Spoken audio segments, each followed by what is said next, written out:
My name is Miranda, and my background is being an SLP. SLP for years in the elementary and the preschool range. And then I also do assistive technology, so have a bit of experience throughout some different age levels. So one of, I feel like the great things of many things about this platform is the fact that there are many different symbols to choose from. So besides the fact that you have a lot of different options, there's also a lot of different representation between the symbols. So you can have a character who your children or your students or your clients can really identify with, which I feel like is really exciting because before it was a stick figure with different shades as opposed to looking like a real person or a real individual. All right, so we're here for about 45 minutes.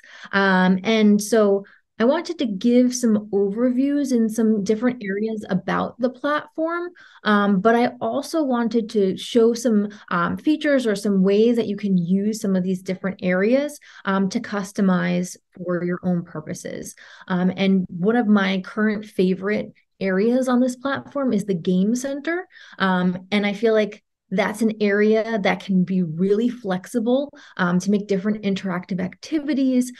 You can make obviously games, right? But I feel like using it for choose your own adventures or for visual and interactive schedules is something that you might not be using it for at this point in time. So we're going to talk a little bit about that as well. And then again, throughout this, we're not super formal, right? So throughout this conversation and discussion and exploration, feel free to unmute yourselves or send a message in the chat if you have any questions or comments. I would like to, be able to leave that open and hear from everybody. The first area, this is the area that I feel like a lot of people jump into right away. This is your symbol library. So for those of you that have said that you're SLPs, this might be the area where you're looking to find all of the symbols that match certain words or certain sounds, certain syllable numbers. So you can really filter through a lot of these images in the library by looking at these areas to filter in. There's also different categories. So let's say if you're an educator in the classroom and you want to find all of the action words or all of the food words, you can just click on that category and browse through that section. We have over 35,000 different symbols. So if you don't want to browse through all of those symbols, you can also go to the image search and just directly type in what it is that you're looking for. So again, if you're looking at the broad picture and you want to find all of the options and you don't want to have to think about what words start with the sound for b, then you can have it kind of filter and sort for you. But if you know what you want, it's easy to kind of use this search feature. And then you can see when we get onto the site that there will be all kinds of different symbols. And those are updated as more requests come in, as more of the library gets updated, that will continue to be updated in order of most recently added. Jump in here. And again, you can see on the top that these are the different areas in the toolbar that we saw before. So jumping into the Smarty Symbols toolbar, this is going to take you to all of the different types of images. Now, on the top, if I was an SLP and I said, I want to find all of the images that start with the B sound, right? I can go and find B, and maybe I don't want it to be, more than 3 syllables, and I can hit submit. And then that filters through all of the different images and will pop up only the images that fit that criteria. And it's not limited by just the one word either. If you have, let's see, there's, like back up, that's a 2-syllable, image. Back bend is a 2-syllable image. So it can even give you images that are beyond just a one-word picture, right? But again, if I said I don't want to, look through all of these because I'm not kind of restricted by a sound, you can also search by the word up here. So I'm just going to do cat, right? Because maybe I want to look up the word caterpillar. So options here. If I want to look up caterpillar, because the word cat is in caterpillar, I can have this contains word. But if I just wanted to find the whole word for cat, if I was looking up the animal, right, I could change or edit that as well. So maybe caterpillar. And it's going to find the images that are there for caterpillar. And it's going to pop up and give you some options. So it'll give you items that might be in the same category, so other animals perhaps, or if there are tags that are connected to caterpillar, it'll show you even some other images that you might want to look at. And the other thing I like about this is maybe you're working somewhere where you don't have a color printer and you don't want it to be printed in grayscale. You can always choose the outline. And even with the outline, I feel like this is great for, coloring pages, or if you're working on, getting more trials in, and maybe you're looking to have them color one part for each time they complete a trial of a task. That's something that also allows for flexibility. So you can download with a PNG file or a JPEG as well. And then again, over here, all of these different categories in alphabetic order give you options to look at groups together. So again, you can see at the top here, these are all the activities that are public for anyone on the platform to look at, to kind of borrow from, to edit, but it won't edit that original document. You'll get your own in that file. So what I like to do sometimes is type in the search. So if you're looking for a particular type of activity or a type of visual, you can get really specific up here. So if I wanted something, let's say I wanted to look at playground, I could type that in, and then everything that has to do with playground will come up in this area. And you can see that this one is in French, right? So we have a lot of different options for different languages. So let's say I wanted to make a couple of different pages with different languages. On the bottom, you can either backfill in the page, or you can copy it. So I'm going to hit the copy button, and I can drag over the image, and it's in French now, but maybe I also want it in English. And you can see how it's translating that in real time. So this is great if you have a classroom, or if you're in a bilingual household and you want to have options for more than one language. It's super easy. And I still have, my first page here still in French. So there are a bunch of different languages. Again, if I highlight this, right, you can see all the different languages that are offered. So you can create one activity and it saves you time. You don't have to go on Google Translate. Everything is done for you on this platform. But let's say we want to make something else. There are all of these different templates here. So if you wanted to do a communication board, we have all of the tables here for you to create different sizes. We have different signs and labels. So if you're organizing your space, either in your office, or you want to make labels at home, this is something that can definitely make your time a little bit more streamlined.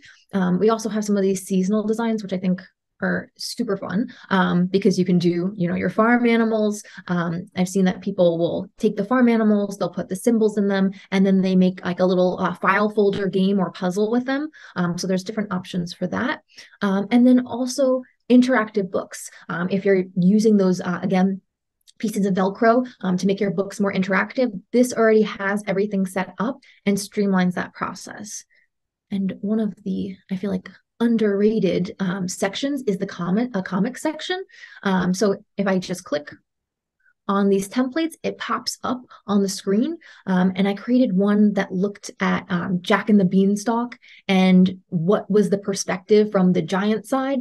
So again, the flexibility for creativity is whatever your mind can kind of create or make up. And it can be for any grades. I feel like from early intervention preschool all the way up to high school, even seniors can benefit from these visuals, right? So let's put some symbols inside of our a comic. Maybe I wanted to do an interactive book. So I can just easily and quickly press that button, and then it will change my template. So let's see, what do we want to make a book about? I feel like if not, I always fall back on my food interest or food categories. So I'll scroll down, but if anyone has anything that they want to look for specifically, we'll do foods. And again, these are going to be in alphabetical order, but maybe I'll pick some different foods that we might have. I would say maybe broccoli. Maybe it's going to be different types of vegetables. And I'm going to put a broccoli here. Change the size of it, right? And maybe I'll put a broccoli here. And I can have this page printed out, and I can have this matched up. And maybe I want to put in some other foods, maybe some cabbage. It's not my favorite food, but it is a vegetable. And maybe I'll put in another cabbage. Right, so I can just kind of drag it over, play around with the size, play around with where I want to put it. And I like how the grids align everything for us. So that's one example. But let's say that you don't want to use a template. You can also, another thing I like are these elements and the background. So let's say, again, you're talking about maybe camping or outdoors. You can use these backgrounds, especially let's say if you go to camping and I want to talk about maybe some actions. You can use this and just kind of, let's see, maybe I want to have this person on top of the mountain, and I can adjust how big or how small I want this person to be. And you can use this for articulation. So you can put all words. Again, maybe if I want to go back up and I want to hit all, I might just be using B in the initial position.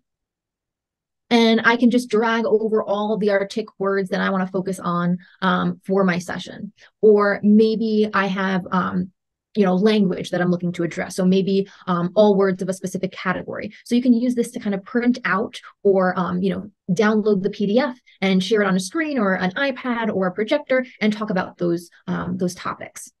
And the other thing that I like that's flexible is that if you have a specific image, like a photo image or an image from curriculum that's very specific, there's also the option to upload and put that image in these creations as well.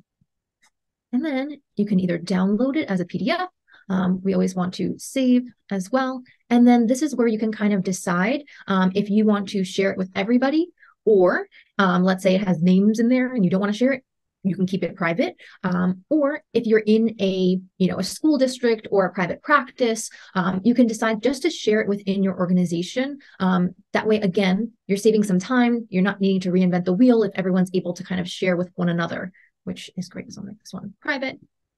And then when you've saved that, I'm going to go to My Archives. So with My Archives, this is where you can go to look at everything that you created or saved. So everything's all in one place. So let's say that you created something, you want to go back to it. This is where you can find all of the things that you've created or saved. And if you create something and you want to duplicate it, there's always this little copy icon up here. If you don't want to, again, reinvent the wheel, that saves you a little bit of time. Activity as a printable. So this user used the .dabber template, and they created a B articulation practice. And I know some people also use Smarty symbols to create their own products to sell on Teachers Pay Teachers. That's also an option. We have a subscription for that as well. So you can see that this looks, obviously very professional. And there's a lot of different icons and options in here. I know it's not fall anymore, but they have the bilingual for Spanish, and then medial. And then again, all they need to do is make a copy and use that translation feature, and they're able to easily translate it into English. So again, creating all these pages, you really only needed to put the template on there, pick the icons that you want, and then use that translation feature. All right, so this is the game platform. And as you can see on the side here, there are a couple of different templates that are already existing. So again, you don't have to reinvent the wheel. For this one, it's a straightforward, you're looking to see what they know, right? So this one is looking at which picture shows food. And there are a couple of different incorrect answers and correct answer. And then when this is shown on the screen to be played, they don't have this red and green outline. So that's just for us to make sure we're putting everything in the right spot when we're creating it. And I'll add a new page here. Maybe I'll add this template up here so we can make our questions. So maybe I want to say, which one is an animal? And again, it's the same type of technique or idea that we're pulling from the other library, or we're pulling from the creation areas. So it's not where you have to learn anything new. It's all the same. So maybe we'll do animals, right? Make it easy for us. And let's say we want to do the elephant is an animal. And let's say I don't want it to say African elephant here. I can click on this and I can change the type. So maybe I want it just to say elephant. I can do that as well. And maybe I want the other ones to be appliances, to make sure, again, that I'm putting in the other options. And when you click on these, you can decide if you want it to be correct or incorrect. There's different sounds. So again, it doesn't have to be, sometimes I feel like the sounds on other apps say like, you're wrong, or, those buzzer sounds. These, you can choose whether you want it to be, very quiet. Uh-oh. Try again. There's lots of options there, or if you want no sound at all. So there's different options there. Same thing for correct. And you can also record on these. So if this is the one that I made for a schedule in a class, so it can go over what is happening next, what is expected. And then when it's checked off, that could be kind of the indication that it's done. Okay, so you can see that these are all buttons because the cursor turns into a little hand. So these can all be clicked on, and I've recorded my voice over them. So that's the one we need to do. Let's put our backpacks away, take our coats off, and go to our seat. Right, so you can use these for a visual schedule. So once that's done, it gets checked off, and then they can go on to the next one. So this one was looking, again, at that parent who wanted to go over all of the exercises and activities that her son was interested in doing. So with this one, I recorded some of the voices for what the activities are, or I know that some of them can be recorded as gestalt phrases. So for this one, let's bounce on the yoga ball. I love it. Let's go on the swing. Let's take a big stretch. Right, so they can either be instructions, you can record different gestalts, you can record sound effects, and you can even record them in a sequence. So if this is the picture and it's made into a button, and let's say I record over it, you can also make it so that it navigates to another page. So for example, if I click on this one, it was the balance beam, and now I can use this to make sequence steps for an activity. So especially if you have, almost making like chapters within this game. If you have certain curriculum images, like for this example, I've also recorded a voice over it, but you can use anything, again, that you can kind of think of to create in this platform. And I like to think about stories too. So one of the other things that I feel like people ask a lot about are social stories. So how can I create social stories? So you can create them with paper in the other section so that that child can use it and carry it around with them. But you can also create them here, and you can have that child kind of like choose their own adventure story or click to see what happens next. And then I also thought that this would be a great opportunity to do some community or a story about what might happen if they're in a new surrounding or have a new experience. So for example, if they go to the dentist, we can make this a button and record over it. Welcome to the dentist's office. Let's look inside your mouth today. And even with the different tools, you can record sound effects over them. Right, so this is something that I feel like, again, there's a lot of different flexibility with to make your own story or make your own interactive activity. So one of the other things that we offer is this playground communication board. And it's not just playground, it's really community. So I've seen them a lot in libraries. I've seen them more now in zoos. So there's definitely a support that's being recognized for communication and inclusion everywhere.